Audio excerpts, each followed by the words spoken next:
कह कह गावां। तू साहिब गुणी निधाना, तुमरी महिमा बरन न सकूं। तू ठाकुर उच भगवान, तुमरी महिमा बरन न सकूं।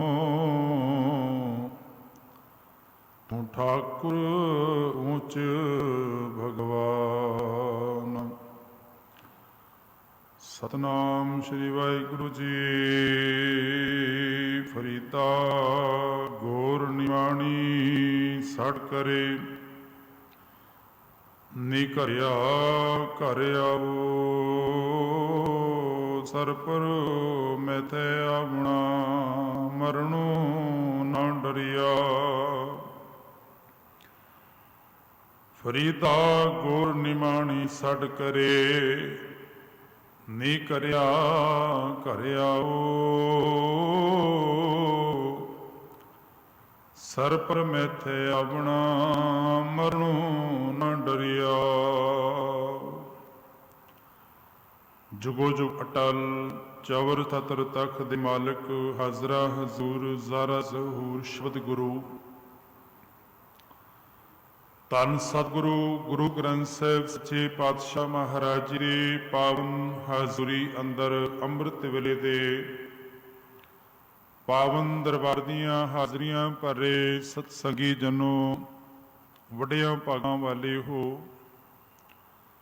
जो सतगुरां दी अपार कृपा सदका पावन दरबार अंदर जुड़ बैठन दा पावन समा गुरदेव पातशाह जी ने बख्शिश किया है। आप जिया ने रबी बाणी का कीर्तन सरवण किया है। समा है गुरमत विचारां दा। बाबा फरीद साहब जी की पावन रसां तो उचारण किया हुआ 93 नंबर सलोक है, जिस अंदर बाबा फरीद साहब रहमत करते ने, आखते ने कि फरीदा गोर निमाणी सड़ करे, घरिया घर आओ। इस पावन सलोक के विचार तो पहला मनोबिरतियां नूं एकागर करो, बड़े प्यार नाल फतेह नाल सांझ पाओ। आखो जी वाहिगुरू जी का खालसा, वाहिगुरू जी की फतेह। बाबा फरीद साहब रहमत करते ने, आखते ने कि फरीदा गोर निमाणी सड़ करे। गुर कहा जाता है कबर नूं, ते कबर निमाणी सड़ करे। सड़ तो भाव है आवाजां देती है, सदे दे रही है, बुला रही है कि करया घर आओ।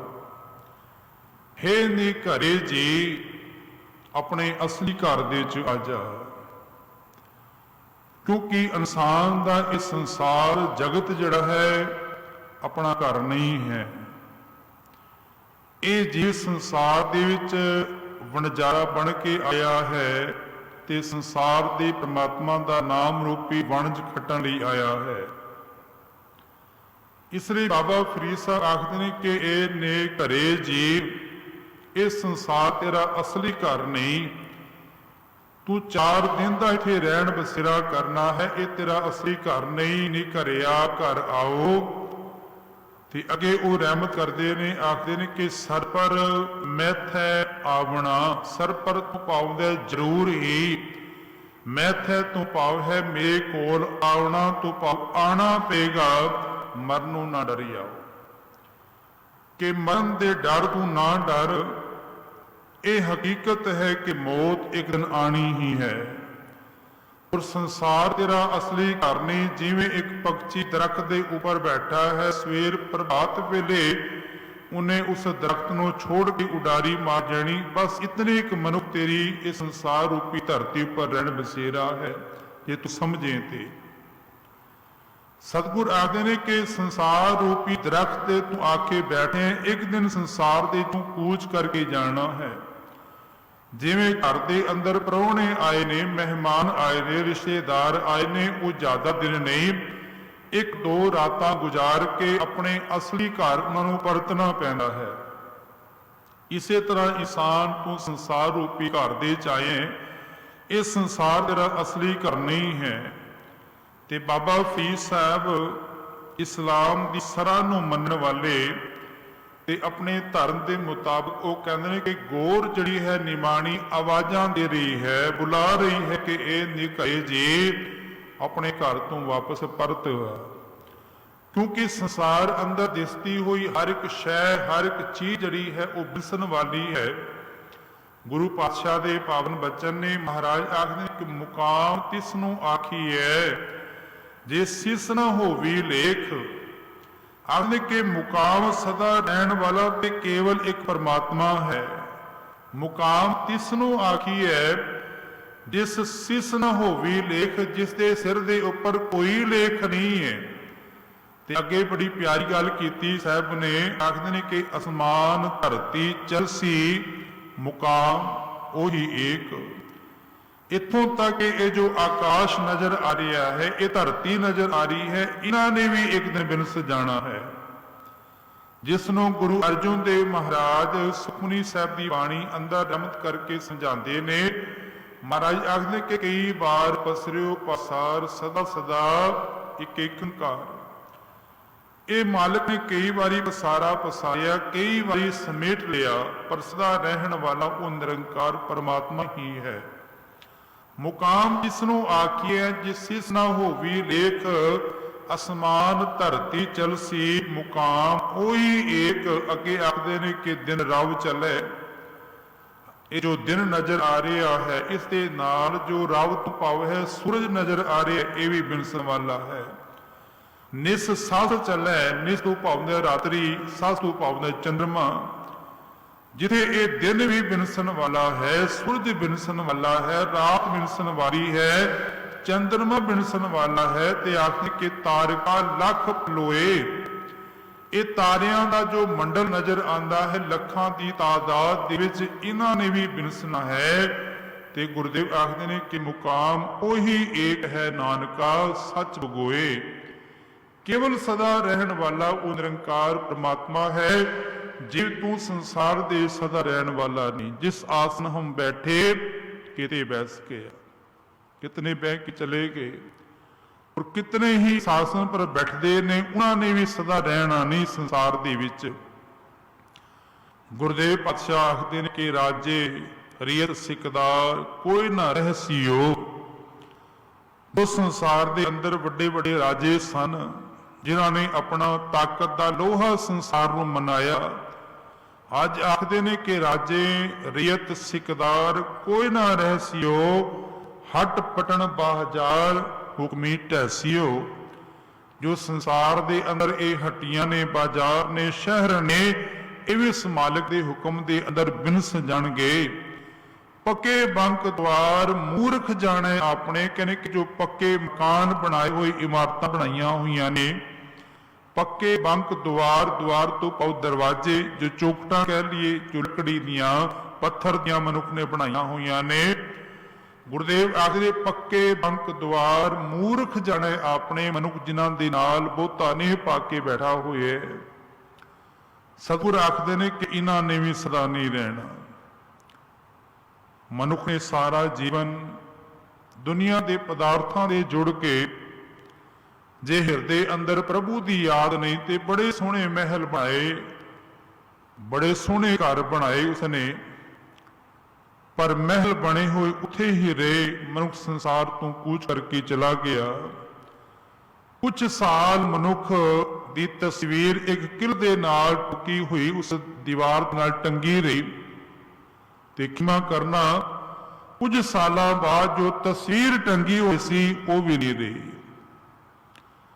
ਕਿਉਂਕਿ ਜਿਵੇਂ ਪੀੜ੍ਹੀ ਅੱਗੇ ਵੱਧਦੀ ਹੈ, ਪੁਰਾਣਿਆਂ ਨੂੰ ਹਰ ਕੋਈ ਵਿਸਾਰ ਦਿੰਦਾ ਹੈ। ਤੁਸੀਂ ਸਿਆਣੇ ਬੈਠੇ ਹੋ, ਜੇ ਸਾਨੂੰ ਵੀ ਕੋਈ ਪੁੱਛੇ ਨਾ, ਅਸੀਂ ਵੱਧ ਤੋਂ ਬਾਅਦ ਆਪਣੇ ਪਿਤਾ ਤੋਂ ਬਾਅਦ ਦਾਦੇ ਦਾ ਨਾਮ ਦੱਸ ਦਿਆਂਗੇ, ਪੜਦਾਦੇ ਦਾ ਨਾਮ ਦੱਸ ਦਿਆਂਗੇ, ਪਰ ਇਸ ਤੋਂ ਬਾਅਦ ਦਾ ਸਾਨੂੰ ਨਹੀਂ ਪਤਾ। ਇਹ ਸਾਰਿਆਂ ਦੀ ਹਕੀਕਤ ਇਹੀ ਹੈ। ਸਤਿਗੁਰ ਮਹਾਰਾਜ ਆਖਦੇ ਨੇ ਕਿ ਸੰਸਾਰ ਦੇ ਜੋ ਆਇਆ ਹੈ ਆਪੋ ਆਪਣੀ ਵਾਰੀ ਤੇ ਜਾਣਾ ਹੈ। ਤੇ ਗੋਰ ਨਿਮਾਣੀ ਛੱਡ ਕਰੇ ਗੌਰ ਨਿਮਾਣੀ ਆਵਾਜ਼ਾਂ ਦੇ ਰਹੀ ਹੈ ਤੇ ਆਖਦੀ ਹੈ ਕਿ ਮਰਨੋਂ ਨਾ ਡਰਿਆਓ, ਸਰ ਪਰ ਮੈਂ ਤੇ ਆਵਣਾ, ਇੱਕ ਦਿਨ ਜ਼ਰੂਰ ਹੀ ਇਨਸਾਨ ਨੂੰ ਆਣਾ ਪਏਗਾ।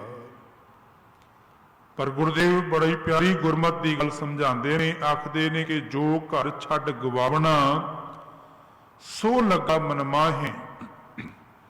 ਜਿਹੜਾ ਘਰ ਇੱਕ ਦਿਨ ਛੱਡ ਦੇਣਾ ਹੈ, ਤਿਆਗ ਦੇਣਾ ਹੈ, ਸੰਸਾਰ ਰੂਪੀ ਘਰ, ਉਹ ਮਨ ਨੂੰ ਬੜਾ ਪਿਆਰਾ ਲੱਗਦਾ ਹੈ, ਮਨ ਨੂੰ ਬੜਾ ਚੰਗਾ ਲੱਗਦਾ ਹੈ।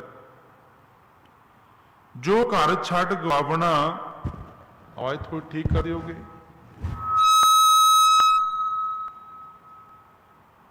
ਜੋ ਘਰ ਛੱਡ ਗਵਾਵਣਾ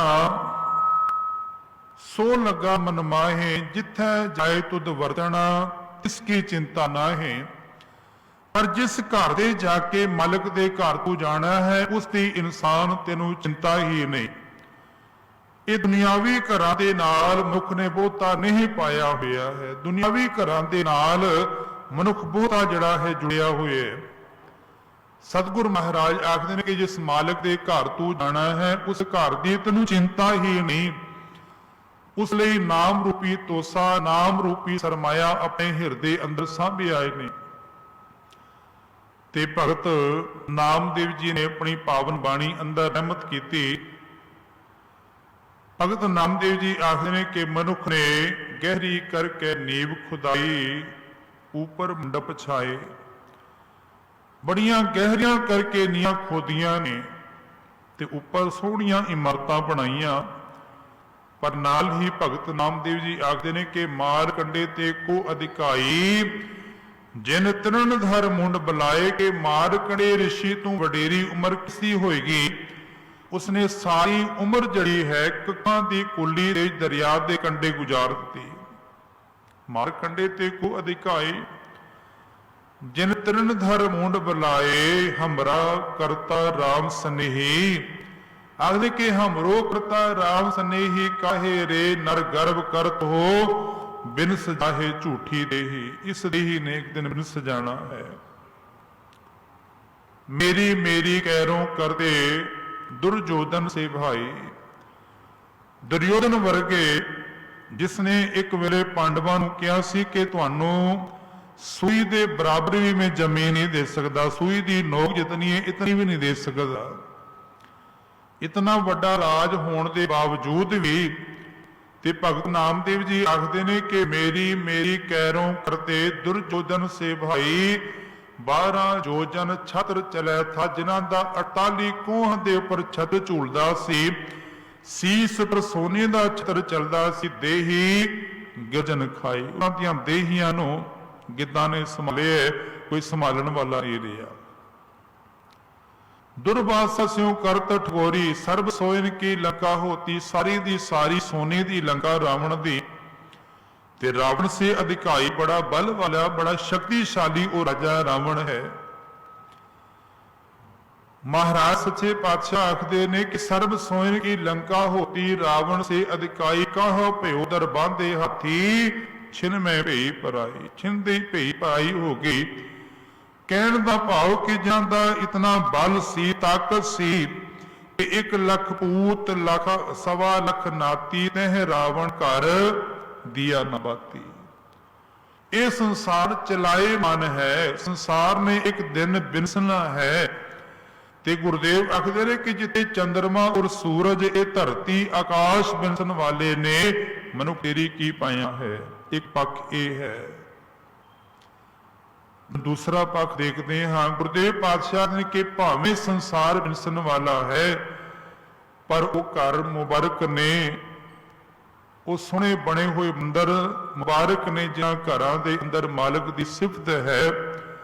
ਪਰ ਜੇ ਟਿਕਾਣਾ ਬਣਾਉਣਾ ਹੈ ਤੇ ਇੱਕ ਸਾਧ ਸੰਗਤ ਟਿਕਾਣਾ ਬਣਾ, ਤੇ ਦੂਸਰਾ ਗੁਰੂ ਨੂੰ ਆਪਣਾ ਟਿਕਾਣਾ ਬਣਾ। ਗੁਰੂ ਨਾਨਕ ਸੱਚੇ ਪਾਤਸ਼ਾਹ ਨੂੰ ਸਿੱਖਾਂ ਨੇ ਸਵਾਲ ਕੀਤਾ ਸੀ, ਗੁਰਦੇਵ ਪਾਤਸ਼ਾਹ ਸਿੱਖ ਦੇ ਜੀਵਨ ਅੰਦਰ ਕਿਸ ਦੀ ਟੇਕ ਹੋਏ। ਤੇ ਬਾਬਾ ਨਾਨਕ ਆਖਣ ਲੱਗੇ, ਸਾਧ ਸੰਗਤ ਬਾਣੀ ਬਿਨਾ ਦੂਜੀ ਓਟ ਨਾ ਰਾਈ। ਕਹਿੰਦੇ ਕਿ ਇੱਕ ਤੇ ਸਾਧ ਸੰਗਤ, ਉਹ ਦੂਸਰਾ ਗੁਰੂ ਦੀ ਬਾਣੀ, ਗੁਰੂ ਦਾ ਉਪਦੇਸ਼।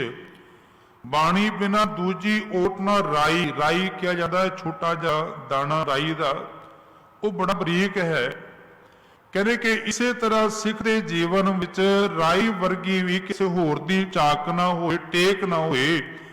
ਕੇਵਲ ਇੱਕ ਮਾਲਕ ਦੇ ਹਿਰਦੇ ਅੰਦਰ ਮਾਲਕ ਕਿਰਪਾ ਕਰੇ, ਸਤਸੰਗ ਦਾ ਔਰ ਗੁਰੂ ਦੀ ਬਾਣੀ ਦਾ ਜੀਵਨ ਅੰਦਰ ਟੇਕ ਹੋਏ, ਆਸਰਾ ਹੋਏ, ਟਿਕਾਣਾ ਹੋਏ। ਤੇ ਸਤਿਗੁਰ ਮਹਾਰਾਜ ਅੱਜ ਰਹਿਮਤ ਕਰਦੇ ਨੇ, ਜਿੱਥੇ ਸਤਿਗੁਰ ਦੇ ਪਿਆਰੇ ਬਚਨ ਕਿ ਕੁਰਬਾਨ ਜਾਈ ਉਸ ਵੇਲਾ ਸੁਹਾਵੀ ਜੇ ਤੁਮਰੇ ਦੁਆਰੇ ਆਇਆ। ਦਾਤਾ ਉਸ ਵੇਲੇ ਤੋਂ ਕੁਰਬਾਨ ਜਾਂਦਾ ਹਾਂ ਜਿੱਥੇ ਤੇਰੇ ਦਰ ਦੇ ਉੱਪਰ ਆ ਕੇ ਇਹ ਸੀਸ ਝੁਕਦਾ ਹੈ ਕਿ ਅੰਦਰ ਸਚਾ ਨੇ ਲਾਇਆ ਪ੍ਰੀਤਮ ਆਪਣੇ, ਤਨ ਮਨ ਹੋਏ ਨਿਹਾਲ ਜਾਂ ਗੁਰਦੇਖਾਂ ਸਾਹਮਣੇ। ਜਦੋਂ ਮਾਲਕ ਦੇ ਵਾਹਿਗੁਰੂ ਦੇ ਦਰਸ਼ਨ ਹੁੰਦੇ ਨੇ ਤੇ ਗੁਰੂ ਕੀ ਸਾਧ ਸੰਗਤ ਵਿੱਚ ਆ ਕੇ ਹੀ ਮਨੁੱਖ ਨੂੰ ਸੁਝੀ ਆਉਂਦੀ ਹੈ ਇਹ ਸੰਸਾਰ ਤੇਰੇ ਨਾਲ ਨਿਭਣ ਵਾਲਾ ਨਹੀਂ ਹੈ। ਕੇਵਲ ਤੇ ਕੇਵਲ ਮਾਲਕ ਦਾ ਨਾਮ ਹੀ ਜੀਵਨ ਦਾ ਸਹਾਰਾ ਹੈ। ਇਸ ਲਈ ਗੁਰਦੇਵ ਆਖਦੇ ਨੇ ਕਿ ਇੱਕ ਦੇ ਜੀਵਨ ਅੰਦਰ ਸੰਗਤ ਦਾ ਆਸਰਾ ਹੋਏ, ਸੰਗਤ ਦੀ ਟੇਕ ਹੋਏ, ਦੂਸਰਾ ਗੁਰੂ ਦਾ ਆਸਰਾ ਹੋਏ। ਜਦੋਂ ਤੱਕ ਜੀਵਨ ਅੰਦਰ ਸਾਧ ਸੰਗਤ ਦਾ ਆਸਰਾ ਹੈ ਤੇ ਇਤਿਹਾਸ ਦੇ ਚੋਂ ਇੱਕ ਬਚਨ ਮੈਂ ਸਾਂਝੇ ਕਰਾਂ। ਇਬਰਾਹਿਮ ਅਦਮ ਜੀ ਵੱਡਾ ਬਾਦਸ਼ਾਹ ਸੀ ਤੇ ਆਪ ਨਾਲ ਸੰਖੇਪ ਜੀ ਮੈਂ ਅਰਜ਼ ਕਰਾਂ ਕਿ ਇੱਕ ਫਕੀਰ ਉਹਦੇ ਦਰ ਦੇ ਉੱਪਰ ਆਇਆ, ਕਹਿਣ ਲੱਗਾ ਰਾਤ ਗੁਜ਼ਾਰਨੀ ਹੈ।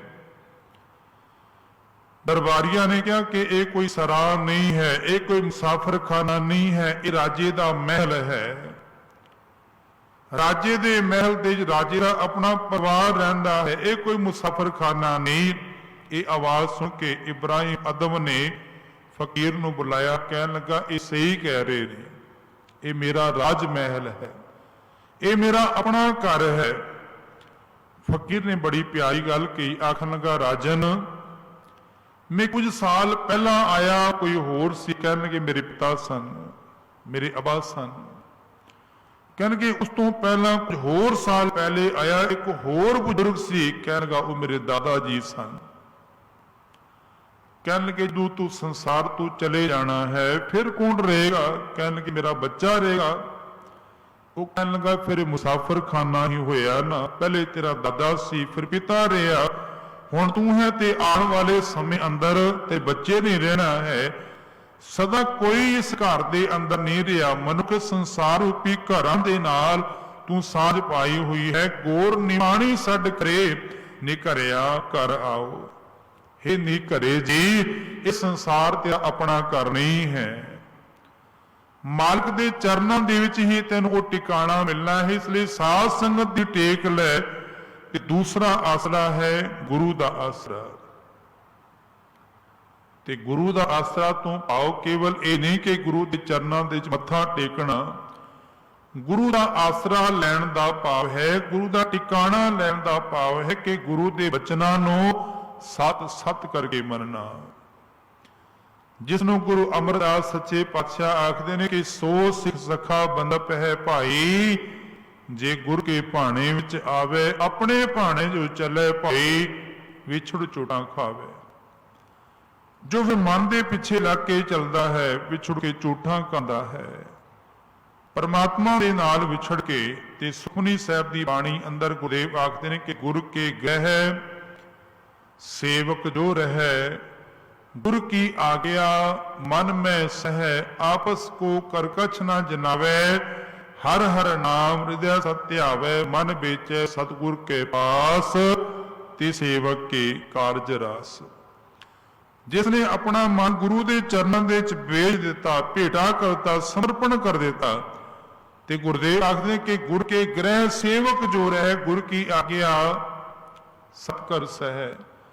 ਗੁਰੂ ਦੀ ਆਗਿਆ ਨੂੰ ਖੜੇ ਮੱਥੇ ਪ੍ਰਵਾਨ ਕਰਦਾ ਹੈ, ਅਸਲ ਤੇ ਉਹ ਗੁਰੂ ਦਾ ਸੇਵਕ ਹੈ। ਉਸਨੇ ਗੁਰੂ ਦੀ ਟਿਕ ਲਈ ਹੈ। ਧੰਨ ਗੁਰੂ ਅਮਰਦਾਸ ਸੱਚੇ ਪਾਤਸ਼ਾਹ ਜੀਵਨ ਦਾ ਬਹੁਤਾ ਪੰਗ ਤਕਰੀਬਨ 60 ਸਾਲ ਬਾਹਰ ਦੀ ਭਟਕਣਾ ਦੇ ਵਿੱਚ ਰਹੇ। ਭਾਈ ਧੰਨ ਗੁਰੂ ਅੰਗਦ ਦੇਵ ਮਹਾਰਾਜ ਦੀ ਸ਼ਰਨ ਚ ਆਏ। 12 ਸਾਲ ਦੀ ਅਣਥਕ ਸੇਵਾ ਤੇ ਧੰਨ ਗੁਰੂ ਅਮਰਦਾਸ ਮਹਾਰਾਜ ਆਪ ਆਪਣੀ ਰਸਨਾ ਦੇ ਚੋਂ ਉਚਾਰਨ ਕਰਦੇ ਨੇ ਕਿ ਹਸਤੀ ਸਿਰ ਚੋਂ ਅੰਕਸ਼ ਹੈ, ਅਹਰਣ ਜਿਉ ਸਿਰ ਦੇ, ਮਨ ਤਨ ਆਗੇ ਰੱਖ ਕੇ ਊਬੀ ਸੇਵ ਕਰੇ। ਗੁਰਦੇਵ ਆਖਦੇ ਨੇ ਕਿ ਜਿਵੇਂ ਹਾਥੀ ਦੇ ਸਿਰ ਦੇ ਉੱਪਰ ਮਹਾਵਤ ਨੇ ਕੰਡਾ ਲਿਆ ਹੋਇਆ, ਜਿੱਧਰ ਚਾਹੁੰਦਾ ਹੈ ਤੋੜ ਲੈਂਦਾ ਹੈ। ਹਸਤੀ ਸਿਰ ਜੋ ਅੰਕਸ਼ ਹੈ, ਅਹਰਣ ਜਿਉ ਸਿਰ ਦੇ।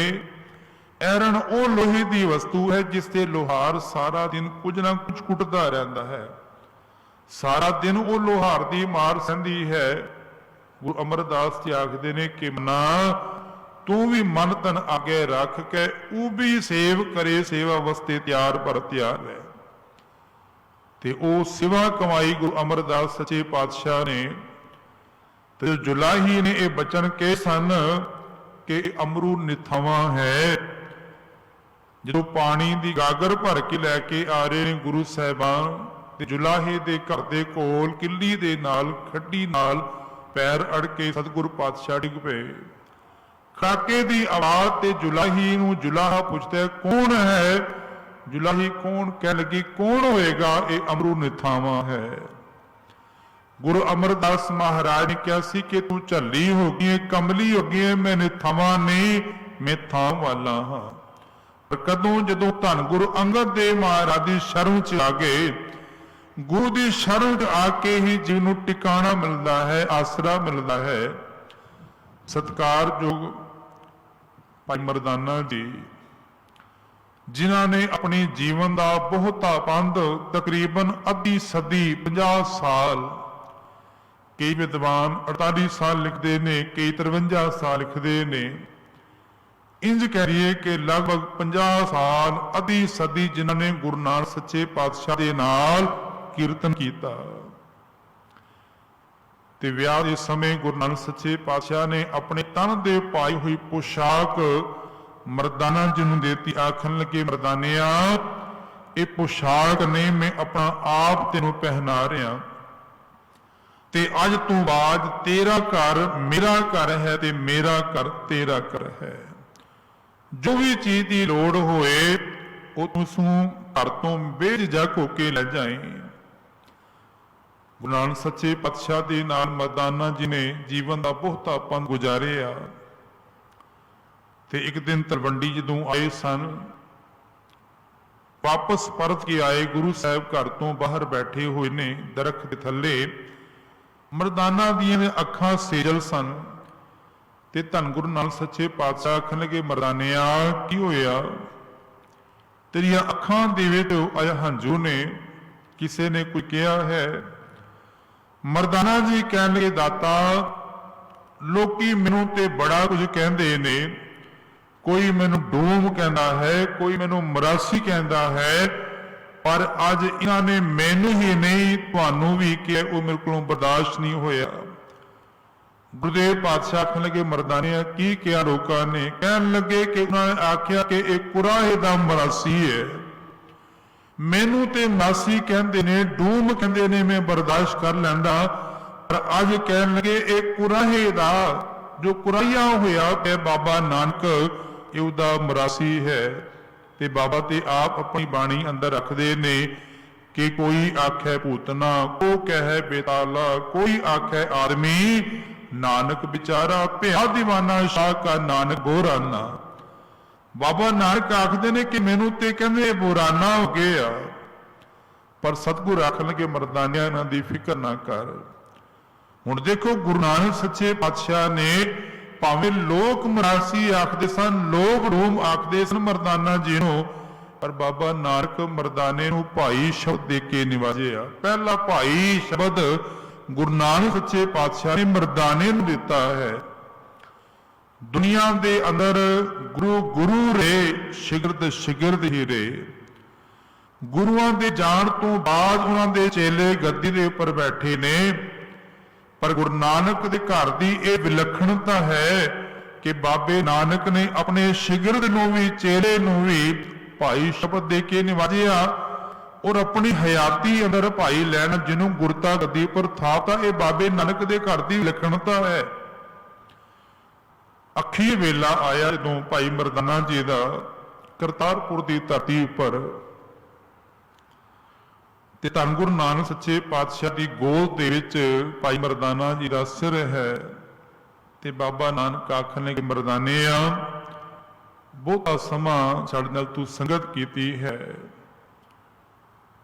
ਤੇ ਮਨ ਅੰਦਰ ਜੇ ਖਿਆਲ ਹੋਏ ਅਖੀਰ ਵੇਲਾ ਹੈ ਤੇ ਤੇਰੇ ਸਰੀਰ ਨੂੰ ਜਲ ਪ੍ਰਵਾਹ ਕਰ ਦੀਏ, ਕਿਉਂਕਿ ਮਨੋ ਸਮਰਤੀ ਗ੍ਰੰਥ ਅਨੁਸਾਰ ਇਹ ਮੰਨਿਆ ਜਾਂਦਾ ਸੀ ਜਿੱਥੇ ਉਹਨਾਂ ਨੇ ਵਰਨ ਵੰਡ ਕੀਤੀ ਖੱਤਰੀ ਬ੍ਰਾਹਮਣ ਸ਼ੂਦਰ ਔਰ ਵੈਸ਼, ਉਹਨਾਂ ਦਾ ਸੰਸਕਾਰ ਕਰਨ ਦੀ ਜੋ ਰੀਤੀ ਹੈ ਉਹ ਵੀ ਵੱਖਰੀ ਹੈ। ਬ੍ਰਾਹਮਣ ਨੂੰ ਪਾਣੀ ਦੇ ਵਿੱਚ ਜਲ ਪ੍ਰਵਾਹ ਕੀਤਾ ਜਾਂਦਾ ਸੀ, ਜਿਹੜਾ ਖੱਤਰੀ ਹੈ ਜਾਂ ਛਤਰੀ ਹੈ ਉਸ ਨੂੰ ਅਗਨ ਸੰਸਕਾਰ ਕੀਤਾ ਜਾਂਦਾ ਸੀ। ਵੈਸ਼ ਜਿਹੜਾ ਹੈ, ਵੈਸ਼ ਨੂੰ ਜ਼ਮੀਨ ਦੇ ਖੱਡਾ ਖੋਦ ਕੇ ਤੇ ਸੁੱਟ ਦਿੱਤਾ ਜਾਂਦਾ ਸੀ ਔਰ ਸ਼ੂਦਰ ਨੂੰ ਮਿੱਟੀ ਅੰਦਰ ਦਫਨਾ ਦਿੱਤਾ ਜਾਂਦਾ ਸੀ, ਕਿਉਂਕਿ ਉਹਨਾਂ ਦਾ ਮੰਨਣਾ ਹੈ ਕਿ ਬ੍ਰਹਮਾ ਜੀ ਦੇ ਮੁਖ ਦੇ ਵਿੱਚੋਂ ਬ੍ਰਾਹਮਣ ਨਿਕਲੇ ਆ, ਬ੍ਰਹਮਾ ਦੀਆਂ ਬਾਜੂਆਂ ਦੇ ਵਿੱਚੋਂ ਖੱਤਰੀ ਨਿਕਲਿਆ, ਵੈਸ਼ ਪੇਟ ਦੇ ਵਿੱਚੋਂ ਔਰ ਸ਼ੂਦਰ ਪੈਰਾਂ ਦੇ ਨਖੂਨਾਂ ਦੇ ਵਿੱਚੋਂ ਨਿਕਲਿਆ।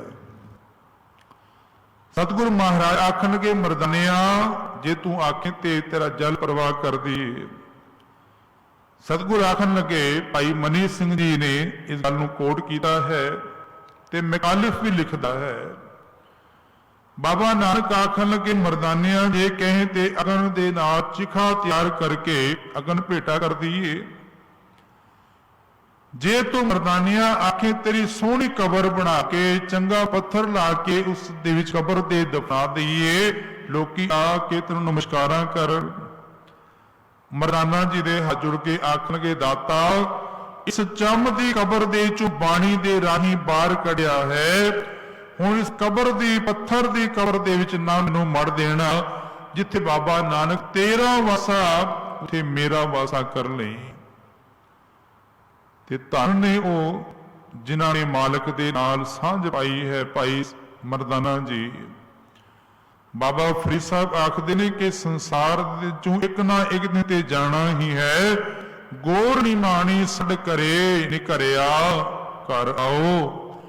ਇਹ ਨੀ ਘਰੇ ਜੀ, ਤੂੰ ਆਪਣੇ ਅਸਲੀ ਘਰ ਦੇ ਚ ਆ ਜਾ। ਇੱਕ ਅਦੀਬ ਨੇ ਬੜੀ ਪਿਆਰੀ ਗੱਲ ਲਿਖੀ ਹੈ, ਉਹ ਆਖਦੇ ਨੇ ਕਿ ਕਬਰ ਦੇ ਅੰਦਰ 3 ਗੁਣ ਨੇ। ਕਬਰ ਦੇ ਅੰਦਰ 3 ਗੁਣਾਂ ਦੇ ਵਿੱਚੋਂ ਸਭ ਤੋਂ ਵੱਡਾ ਗੁਣ ਇਹ ਹੈ ਕਿ ਜਿਸ ਨੂੰ ਦੁਨੀਆ ਦੇ ਅੰਦਰ ਕਿਧਰੇ ਵੀ ਟਿਕਾਣਾ ਨਾ ਮਿਲੇ, ਜਿਸ ਨੂੰ ਕਿਧਰੇ ਵੀ ਸਹਾਰਾ ਨਾ ਮਿਲੇ, ਕਬਰ ਉਸ ਨੂੰ ਆਪਣੇ ਥਾਂ ਦੇ ਟਿਕਾਣਾ ਦੇ ਦਿੰਦੀ ਹੈ।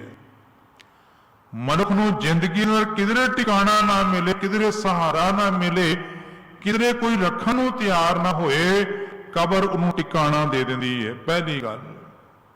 ਦੂਸਰੀ ਗੱਲ ਕਹਿੰਦੇ ਕਿ ਕਬਰ ਦੇ ਅੰਦਰ ਇਹ ਸਿਫਤ ਹੈ ਕਿ ਕਬਰ ਉਹਦੇ ਗੁਨਾਹਾਂ ਨੂੰ, ਉਹਦੇ ਪਰਦਿਆਂ ਨੂੰ ਢੱਕ ਲੈਂਦੀ ਹੈ।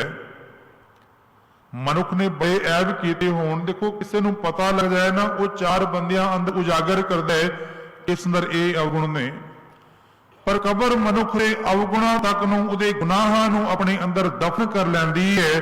ਤੇ ਤੀਸਰੇ ਗੁਣ ਇਹ ਨੇ ਕਬਰ ਦੇ ਅੰਦਰ ਕਿ ਜਿਹੜਾ ਮਨੁੱਖ ਕਬਰ ਦੇ ਵਿੱਚ ਗਿਆ, ਕੁਝ ਸਮੇਂ ਬਾਅਦ ਕਬਰ ਦੀ ਮਿੱਟੀ ਆਪਣੇ ਦੇ ਵਿੱਚ ਮਿਲਾ ਕੇ ਆਪਣੇ ਵਰਗਾ ਕਰ ਲੈਂਦੀ ਹੈ। ਗੁਰਦੇਵ ਪਾਤਸ਼ਾਹ ਆਖਦੇ ਨੇ ਕਿ ਮੇਰੇ ਮਾਲਕ ਦੇ ਅੰਦਰ ਵੀ, ਗੁਰੂ ਦੇ ਅੰਦਰ ਵੀ ਇਹ ਗੁਣ ਨੇ, ਜਿਸ ਨੂੰ ਸਤਿਗੁਰ ਆਖਦੇ ਕਿ ਸੰਗਤ ਔਰ ਗੁਰੂ ਬਿਨਾਂ ਦੂਜੀ ਓਟ ਨਾ ਰਾਈ, ਦੂਸਰੀ ਓਟ ਨਾ ਹੋਏ ਸਿੱਖ ਦੇ ਜੀਵਨ ਅੰਦਰ। ਤੇ ਮਹਾਰਾਜ ਆਖਦੇ ਨੇ, ਨਿਰਗੁਣ ਰਾਖ ਲਿਆ ਸਮਤਾ ਕਾ ਸਦਕਾ, ਸਤਿਗੁਰੂ ਢਾਕ ਲਿਆ ਮੋਇ ਪਾਪੀ ਪੜਦਾ।